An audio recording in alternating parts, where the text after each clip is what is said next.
Agora, a Bíblia lida e explicada com Alain Amorim. Para quem quer ouvir a Palavra de Deus de forma simples e compreensível.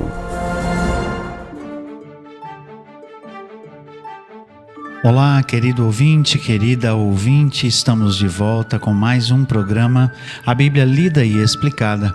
Eu sou o pastor Alain Amorim. Nós vamos hoje estudar juntos o último trecho do Evangelho de Mateus. Mateus capítulo 28, versículos 19 e 20. Esse é um texto extremamente conhecido, muito divulgado, conhecido como a Grande Comissão. Vamos então ler o texto da bendita Palavra de Deus. Ide, portanto, e fazei discípulos de todas as nações, batizando-os em nome do Pai, e do Filho e do Espírito Santo, ensinando-os a guardar todas as coisas que vos tenho ordenado. E eis que estou convosco todos os dias, até a consumação do século. Nós chegamos aqui ao final do texto de Mateus com um grande mandamento de Jesus, que é chamado de Grande Comissão. Jesus já tinha dito que nós deveríamos amar ao próximo, ao nosso próximo, como a nós mesmos. Ele já tinha dito que nós devemos amar a Deus acima de todas as coisas. E aqui nós temos uma grande ordem de Jesus no sentido de missão. Se você ainda tem dúvida, ou se perguntarem a você qual é a missão da igreja, a missão da igreja é essa. A missão da igreja é discipular pessoas, é ganhar pessoas para Jesus. A missão da igreja não é ser um agente de transformação social, embora isso seja um meio que deve ser utilizado se a igreja pode, de alguma maneira, amenizar a circunstância de alguém, se a igreja pode ajudar alguém que está passando por dificuldade. Mas essa não é a missão principal da igreja. A missão da igreja é uma missão espiritual. É a missão de proclamar Jesus como Salvador. É a missão de fazer discípulos. Veja que o texto diz isso de forma clara. Mas algumas coisas são importantes para a gente lembrar, que são significativas aqui pelo próprio contexto do que Mateus está relatando. Eles estavam de volta na Galileia. É aquela mesma Galileia que é a Galileia dos gentios, como nos diz o texto de Isaías, capítulo 40. O povo que andava em trevas viu nascer grande luz. Então, é significativo que Jesus aqui diga: ide, portanto, fazeis discípulos de todas as nações. Não era só para o povo judeu. Jesus já tinha deixado isso claro, que ele não tinha vindo apenas para Israel. O texto de Lucas deixa isso especialmente claro. Ele é o Salvador para todo o mundo, de todo o mundo, o Salvador universal. Salvação de todo aquele que crê, claro, mas é o Salvador para todas as pessoas e não somente para os judeus. E aqui o texto diz de forma muito clara que eles deveriam fazer discípulos. É interessante que muitas pessoas às vezes se firmam muito e às vezes até os batistas, nós batistas somos conhecidos por frisar muito isso, mas é preciso que se lembre que não é em detrimento daquilo que é mais importante. O que eu quero dizer é que muitos se firmam nessa questão da decisão que a pessoa toma ao lado de Cristo, como se apenas a decisão e o levantar a mão fosse realmente aquilo que Deus deseja que nós façamos. De maneira alguma. O texto diz claramente, Jesus não disse: ide por todo mundo e fazei convertidos, e chamem pessoas que são convertidas. Não é esse o texto, né? Nós não devemos apenas fazer convertidos, nós devemos fazer discípulos. Fazei discípulos, e a força aqui no tempo presente é uma coisa habitual, constante. E isso se refere então ao fato de que o discípulo era aquele que, como os discípulos originais de Jesus, caminhavam com Jesus. Eram aqueles que obedeciam a Jesus, que ouviam os seus ensinos e que os seguiam. Então, fazer discípulos é, na verdade, ensinar as pessoas a andarem com Jesus como os primeiros discípulos andaram, a obedecer à voz de Jesus como os primeiros discípulos obedeceram, a crer em Jesus como os primeiros discípulos creram. É isso que está escrito aqui.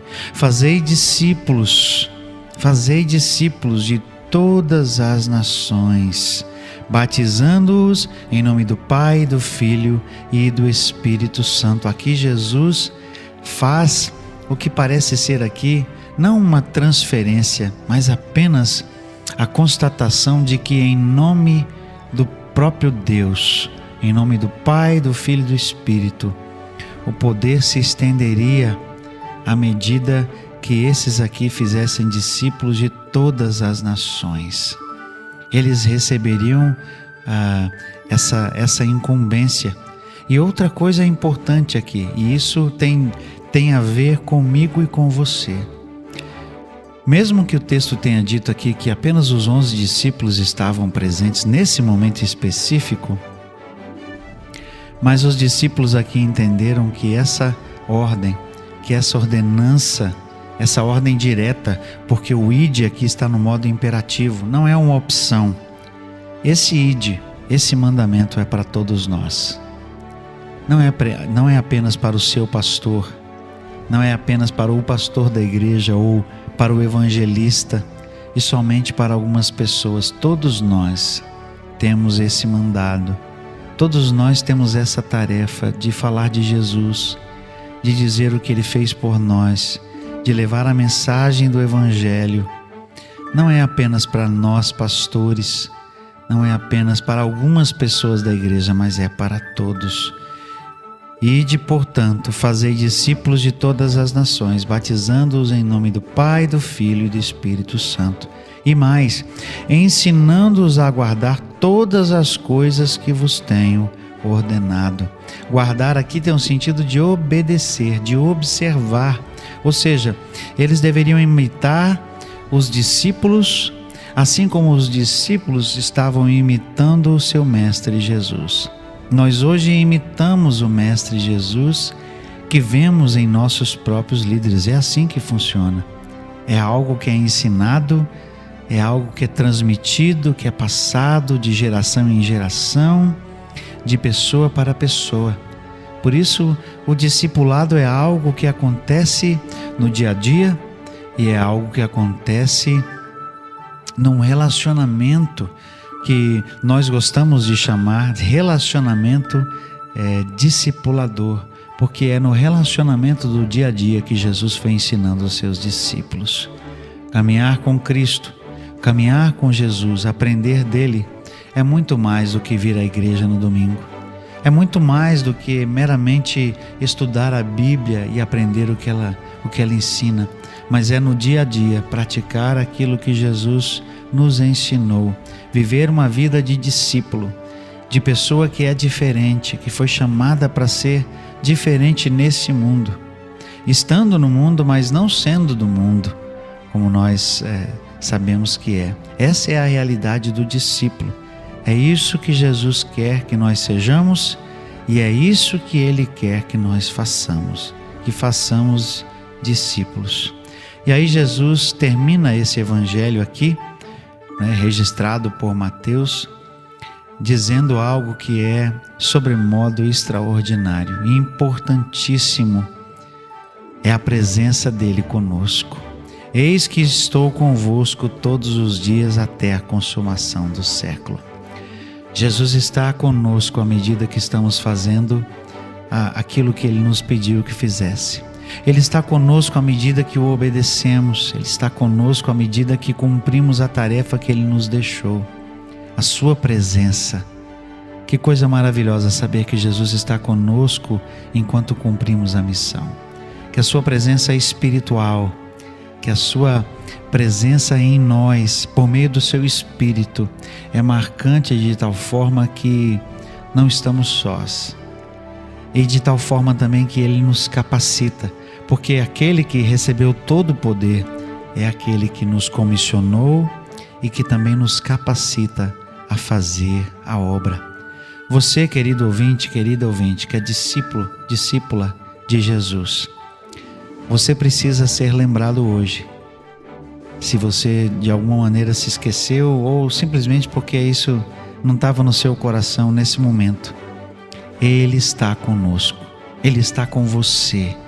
Quando você sai para fazer a obra, quando você está no seu dia a dia buscando a face do Senhor, quando você está fazendo algo para o reino, quando você está levando a mensagem de Jesus, discipulando alguém, Ele está com você. Que verdade maravilhosa, poderosa, o Senhor Jesus está conosco, porque essa realmente é a realização daquilo que Jesus veio para ser e fazer. Lembre-se que Jesus é o Deus conosco, o Emanuel. E essa expressão, eis que estou convosco, é a simples realização, a maravilhosa realização daquilo que Jesus veio fazer. Eu estou convosco. Ele é o Deus conosco. Ele é o Filho de Deus que morreu e ressuscitou por nós. E a você e a mim, querido ouvinte, querida ouvinte, nos deu essa ordem, essa comissão de fazer discípulos, de contar aquilo que Ele fez. Como nos diz o livro de Atos, de sermos testemunhas. E você hoje, ao concluirmos esse estudo do Evangelho de Mateus, é lembrado de que Ele veio, viveu, morreu, foi sepultado e ressuscitou ao terceiro dia e nos deixou essa mensagem maravilhosa. Ide, portanto, fazei discípulos de todas as nações, batizando-os em nome do Pai, do Filho e do Espírito Santo, ensinando-os a guardar todas as coisas que eu vos tenho ordenado. Eis que estou convosco todos os dias até a consumação do século. Chegamos ao final desse maravilhoso Evangelho, o Evangelho de Mateus, o primeiro livro do Novo Testamento, o primeiro livro da nossa caminhada por essa coleção maravilhosa de livros que é o Novo Testamento. No nosso próximo encontro já estaremos com o novo livro, o Evangelho de Marcos. Até lá então, que Deus abençoe a sua vida. Acesse agora nossa plataforma e baixe os podcasts www.rede316.com.br. A Bíblia lida e explicada com Alain Amorim.